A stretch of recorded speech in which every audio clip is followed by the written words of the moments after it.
Mais uma parada rápida e na volta teremos um bate-papo bem legal com o Dr. Mauro Gomes. Ele que é especialista em pneumologia. O assunto é vaping. Sabe o que é? A gente volta já já também com o meu grande amigo WO, o mestre das maratonas do Brasil, Vanderlei Oliveira, vai participar desse bate-papo com a gente também. Segura aí que rapidinho, eu volto já já.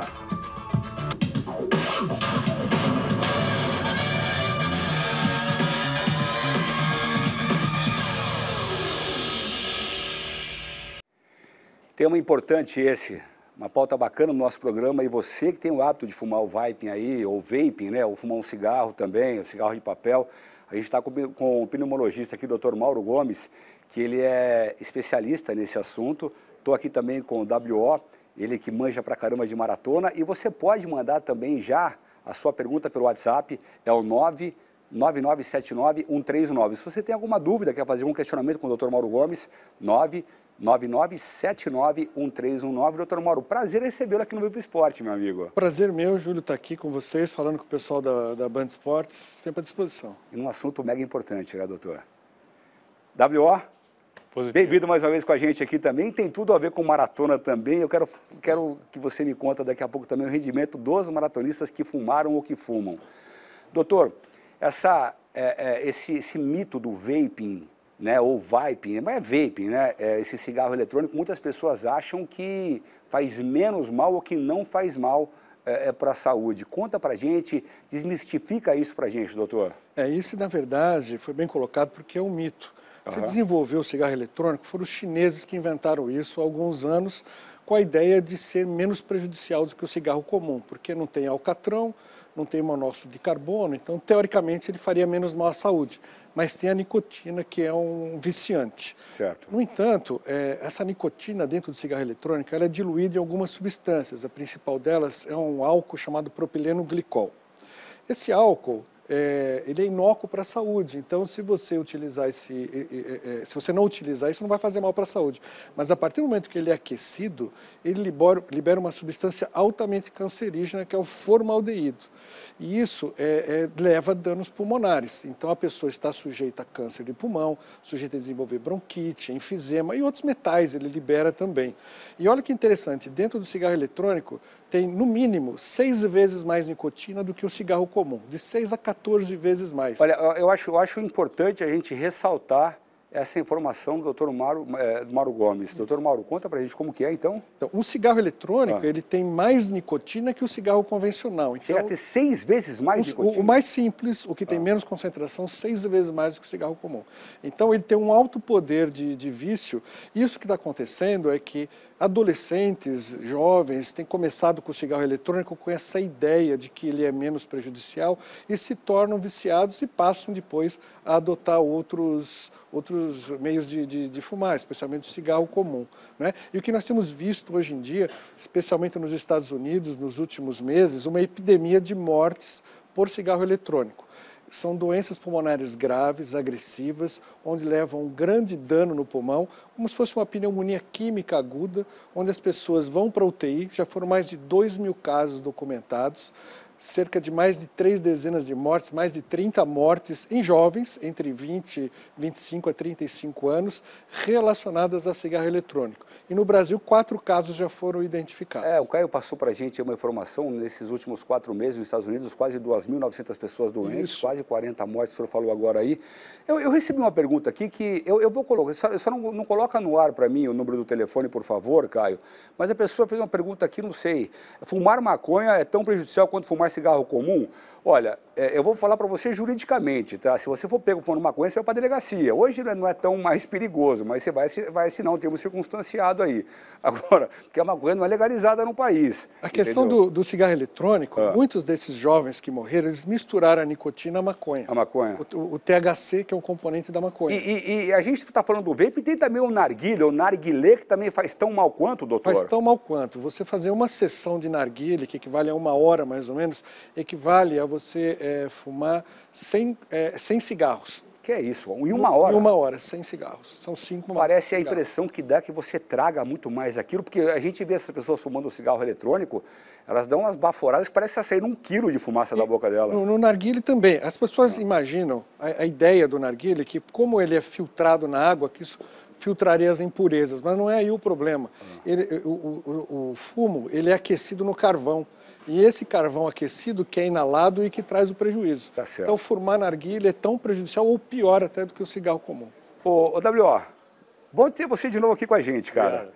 Vanderlei, você que, além de correr maratona, você ensina as pessoas a começarem a correr também, dá todos os ensinos básicos para se começar e até os técnicos mais principais também para a pessoa se tornar um atleta de alto nível.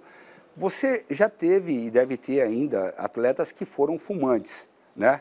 Qual que é a diferença de um atleta que nunca fumou para um atleta que fumou iniciar uma maratona? Realmente tive vários, mas depois que o Dr. Mauro falou, tá aí vários malefícios que você não deveria fumar nunca, né? Mas quando o atleta começa e faz uso de cigarro, algum outro tabaco, enfim, ele demora muito mais que uma pessoa sã no treinamento. Para atingir um nível um pouco mais alto. Então ela vai sofrer, ela vai ter que se readaptar, vai ter que mudar todos os hábitos gerais para poder iniciar uma prática esportiva. E sempre acompanhado por um médico, porque senão não tem como ela quer começar a correr e já participar de uma prova. É impossível. Os riscos que ela pode ter, pulmonares e para a saúde, são muito grandes. E o que ele falou dos riscos pulmonares, Dr. Mauro, o prejuízo que o tabaco, que a nicotina causa no pulmão, ele é irreversível ou se a pessoa parar de fumar, ela volta a ter aquela condição de respiração que ela tinha de antes de fumar? Boa pergunta, porque isso que o Vanderlei colocou tem muita gente que fuma e faz atividade esportiva imaginando que isso está limpando o pulmão ou filtrando as impurezas do pulmão, o que não é verdade, né? Na verdade, o cigarro comum, ele tem não só nicotina, mas várias outras substâncias. Os principais malefícios são causados pelas outras. A nicotina da dependência, alcatrão e outras substâncias aditivas, etc., vão levar a enfisema pulmonar, bronquite crônica, câncer de pulmão, e esses danos são irreversíveis. Quem tem um enfisema no pulmão, por exemplo, essa pessoa ela destrói o pulmão. Formam-se áreas bolhosas dentro do pulmão. Então, as paredes das células, elas se rompem. Isso não tem regeneração nunca mais. Então, ela vai ficar limitada de maneira permanente. A capacidade respiratória dela diminui e isso nunca mais volta. Ela parando de fumar, há uma tendência da doença estacionar naquele grau que ela desenvolveu. Então, quanto mais cedo parar de fumar, menor o prejuízo. A gente está com uma foto aqui de um pulmão de quem é fumante e de quem não é fumante. A gente percebe aí essa foto aí de quem fuma, fica muito mais escuro e a gente percebe que realmente o cigarro ele é muito prejudicial à saúde. Né? Essa cor escura que fica é pigmento de carvão. Ah, é? Os pulmões ficam escurecidos porque deposita carvão ali dentro do pulmão. Então ele fica mais escurecido, além dos danos, né? Ali na figura mais ao canto, ali do lado direito, a gente vê cistos dentro do pulmão, que são buracos dentro do pulmão, que são as células que se rompem e formam essas áreas de esburacadas, que a gente chama de enfisema. O enfisema é destruição do pulmão. Uma destruição. Agora, eu comentei esses tempos atrás aqui no programa, doutor, o Brasil... o governo federal arrecadava-se muito dinheiro no passado com o imposto que era vendido dos cigarros. Isso. Demorou muito tempo para eles descobrirem que o que eles gastavam com esses pacientes que iam para as UBS, para os hospitais públicos depois, era muito maior do que o se arrecadava. Do que ele se arrecadava. Aí começaram a colocar que o Ministério da Saúde adverte que fumar. Essa foi uma realidade que aconteceu no nosso país, né? É uma realidade. E o Brasil é um caso mundial de sucesso na parada do cigarro. Porque Verdade. se fumava quase 40% da população, e em 30 anos isso reduziu para quase 10%. Então, realmente, as campanhas do Brasil foram eficazes. E não só a campanha, quando se aumenta o preço do cigarro, se observa que reduz o número de fumantes também. Tem uma pergunta chegando aqui, eu não sei se o senhor vai saber responder isso aqui, porque é em relação até, deixa eu conectar aqui o telefone, que é em relação ao cigarro eletrônico, né? Tem uma telespectadora aqui, creio eu que seja uma telespectadora. Existe algum vape que não tem nicotina? Não, os vape, o que acontece é que eles têm nicotina, mas as pessoas algumas vezes misturam outras essências. Existe gente misturando essências extraídas de flores, de frutas, imaginando que isso seja inócuo à saúde. Fruta, flor, elas são benéficas quando ingeridas, não quando aquecidas e inaladas. Tudo que for para dentro do pulmão, que não for ar puro, vai ser prejudicial.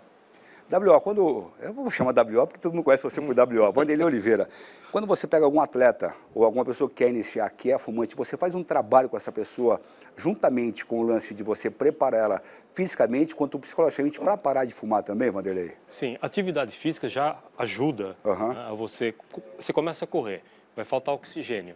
E o que te dá energia é o oxigênio, para poder correr longas distâncias. Por isso que tem o doping da EPO, eritropoetina, para aumentar a taxa de glóbulos vermelhos, para te gerar energia, para você correr longas distâncias.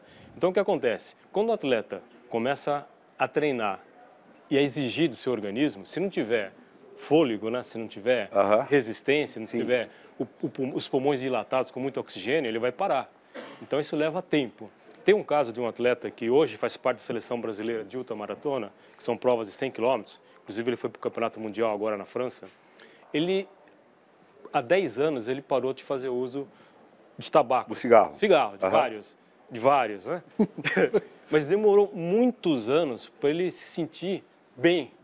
Praticamente, de quando ele parou para hoje, ele falou que se sentia bem depois de 8 anos. Eu não sei se isso existe uma correlação, mas ele dizendo, ó, demorei 8 anos para me sentir limpo. Tá certo. Esse é o tempo correto. Nesse bate-papo que eu tive no Ibirapuera com algumas pessoas que estavam passando por ali, eu entrevistei um chefe de cozinha que ele falou que o paladar e o olfato dele melhorou bastante depois que ele parou de fumar.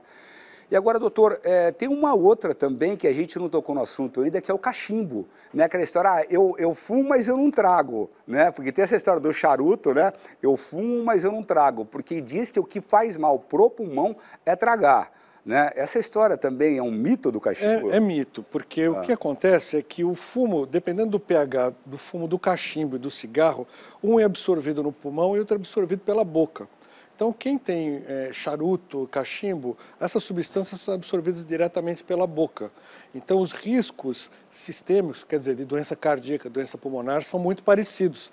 Agora, devido à temperatura alta do cachimbo e do charuto e a fumaça ficar mais tempo na boca, o risco de câncer de boca, de língua, de lábio é muito maior. É muito maior.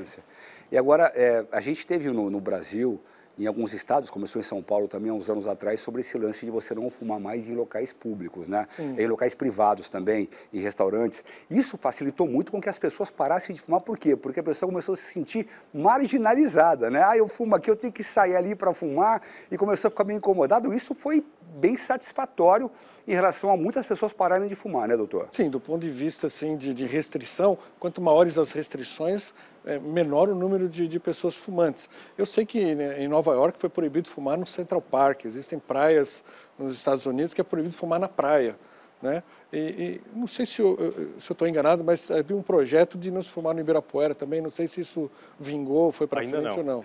E olha, gente, eu quero deixar algo bem claro para você, a gente não está querendo acusar e nem falar mal de quem fuma, isso aqui é para dar um toque para você que fuma, que o cigarro faz mal.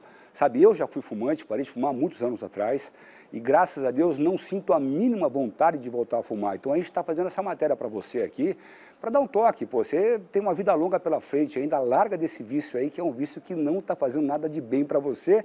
E também, muitas vezes, você é pai, você é mãe, você está dando um exemplo para os seus filhos. Gente, nós chegamos ao final do programa, passa muito rápido. Passa rápido. Mas eu quero te agradecer, doutor Mauro Gomes. Eu acho que esse é um papo para a gente voltar a falar novamente, porque é muito importante a gente trazer aí esses malefícios que o cigarro faz para a saúde, tá? Quero te agradecer ao seu tempo que o senhor dispôs para a gente aqui, para te localizar nas mídias sociais. Como é que faz, doutor? Bom, eu tenho uma página no Facebook, que é DR de Dr. Mauro Gomes. Tem meu site pessoal, que essas informações de cigarro eletrônico podem até ser encontradas lá. Certo. É dr de drmaurogomes.com.br. Ali tem informação sobre várias doenças respiratórias, na forma de perguntas e respostas, dúvidas. Se tiver alguma, manda lá que a gente responde. Prazer em conhecê-lo pessoalmente, eu viu, doutor? Também. Muito obrigado pelo convite, fico à disposição. WO, sócio nosso aqui, obrigado, parceiro. Obrigado. O WO, quando eu estava mostrando a matéria do Ibirapuera, falou, eu cresci, nasci no Ibirapuera. Meus pais se conheceram no quarto centenário, 1954. Ah, é? Eu nasci no Parque do Ibirapuera. Você foi a estátua do Empurra lá, uma homenagem aos bandeirantes, né, cara? Sou cidadão paulistano. Que legal. A gente vamos fazer uma corrida junto lá. Vamos. Gente, quero mandar um abraço aí a todos os nossos amigos que fazem parte do nosso programa Vivo Esporte aqui. Eu nunca falei do Rodrigo, né, que está sempre com a gente aí também. Tem os nossos câmeras aqui, o Bala, o Michel, a Brenda, o Renato, o pessoal todo aí, que faz parte da nossa equipe, e a gente faz esse programa com muito carinho para você, tá? Toda semana a gente está aqui trazendo uma matéria importante para você, falando um pouco de esporte, falando um pouco de vida, falando um pouco de superação também. A gente está ficando por aqui, e se Deus quiser a gente volta na próxima sexta-feira com mais um Viva o Esporte, tá? Muito obrigado pela sua companhia, fique com Deus. Tchau, Brasil!